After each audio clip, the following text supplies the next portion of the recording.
एक राज्य में देवशक्ति नामक राजा शासन करता था। उसका एक पुत्र था। एक बार उसके पुत्र के पेट में एक सांप घुस गया। वह वहीं अपना बिल बनाकर बैठ गया। पेट में बैठे सांप के कारण राजपुत्र का स्वास्थ्य दिन पर दिन गिरता जा रहा था, किंतु वह अपने पेट के भीतर सांप होने की बात से अनभिज्ञ था। उसने कई वैद्यों का परामर्श लिया और उनसे उपचार करवाया। वैद्यों ने राजपुत्र को विभिन्न प्रकार की औषधियां प्रदान की, किंतु सब प्रभावहीन रही और राजपुत्र के स्वास्थ्य में कोई सुधार नहीं हुआ। गिरते स्वास्थ्य के कारण राजपुत्र निराशा से घिर गया। अंततः उसने राजमहल और राजकीय जीवन त्याग कर अन्यत्र चले जाने का निर्णय लिया।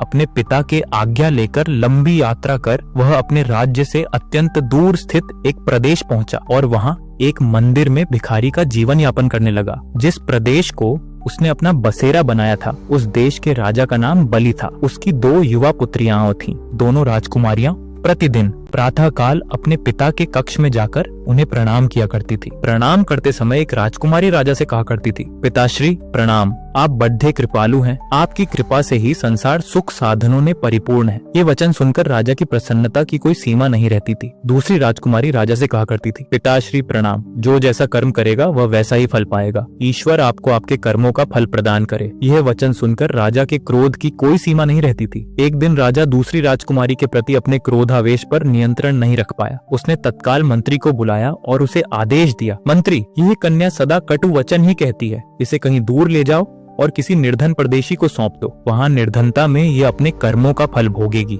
राजा की आज्ञा मानकर मंत्री ने उस राजकुमारी का विवाह मंदिर में भिखारी के रूप में रह रहे राजपुत्र से कर दिया। राजकुमारी उसके राजपुत्र होने की बात से अनभिज्ञ थी। भिखारी के रूप में भी उसने उसे स्वीकार कर लिया और उसे अपना पति मान उसकी सेवा शुश्रूषा करने लगी। कुछ दिनों बाद दोनों वह प्रदेश त्याग कर अन्य प्रदेश की ओर रवाना हो गए। यात्रा लंबी थी। दोनों सुस्ताने और भोजन ग्रहण करने सरोवर के किनारे रुक गए। अस्वस्थ राजपुत्र थक चुका था। वह वहीं लेट गया और राजकुमारी निकट के गांव में भोज्य सामग्री लेने चली गई। वापस आकर उसने देखा कि उसका पति सो रहा है और उसके मुख से एक सांप फन फैलाकर बाहर की हवा खा रहा है। पास ही एक दूसरे सांप का बिल है। वो सांप भी फन फैलाए बैठा है और दोनों वार्तालाप कर रहे हैं। बिल वाला सांप पेट वाले सांप से कह रहा था, दुष्ट, तू क्यों इस राजपुत्र का जीवन नष्ट कर रहा है? पेट वाला सांप बोला, तू भी तो अपने बिल में पड़ीडे स्वर्ण कलश को दूषित कर रहा है। बिल वाला सांप बोला, कदाचित तुझे ऐसा लगता है कि तुझे इस राजपुत्र के पेट से बाहर निकालने की औषधि की कोई झांत नहीं है। मत भूल, जब कोई व्यक्ति इस राजपुत्र को उकाली हुई कांजी की राई पिलाएगा तब तेरा काल होगा। पेट वाला सांप बोला,